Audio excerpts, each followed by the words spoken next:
Hello friends, तर आज आम्ही कल्की पिक्चर बघायला जात आहोत. भरपूर वर्ष झाली, म्हणजे मी सेकंड टाईम जात आहे पिक्चरच्या टाकीमध्ये. फर्स्ट टाईमचेही किस्से आहेत, ते नंतर कधीतरी शेअर करेन. चला तर मग तुम्ही आमच्यासोबत पिक्चर बघण्यासाठी. अशा पद्धतीने मी तयार झालेली आहे आणि इथं वैदेहीचे पप्पाही तयार झालेले आहे आणि आम्ही नाशिकच्या सिटी सेंटर मॉलमध्ये जात आहोत पिक्चर बघण्यासाठी. मॉलला पोचल्यानंतर आम्ही लिफ्टने वरती गेलो पिक्चर बघण्यासाठी.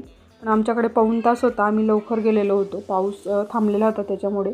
आणि त्याच्यानंतर मग फेरफटका मारला मॉलमध्ये वैदेहीचे पप्पा आणि मीने. आणि बराच वेळ होता त्याच्यामुळे फिरून झाला. आणि सायंकाळी पिक्चर बघून झाल्यानंतर आम्ही थोडासा फोटोबाही केला. तर इथं मुलांचं खेळण्याचे ऑप्शन आहेत, सेक्शन आहे, बघू शकता तुम्ही. भरपूर असे ऑप्शन असतात. तर वैदेहीची खूप आठवण आली या क्षणाला. पिक्चर बघताना हे काही फोटोज शेअर केले आणि पिझ्झा मागवला आम्ही आणि छान असा पिझ्झा खाऊन घरी गेलो.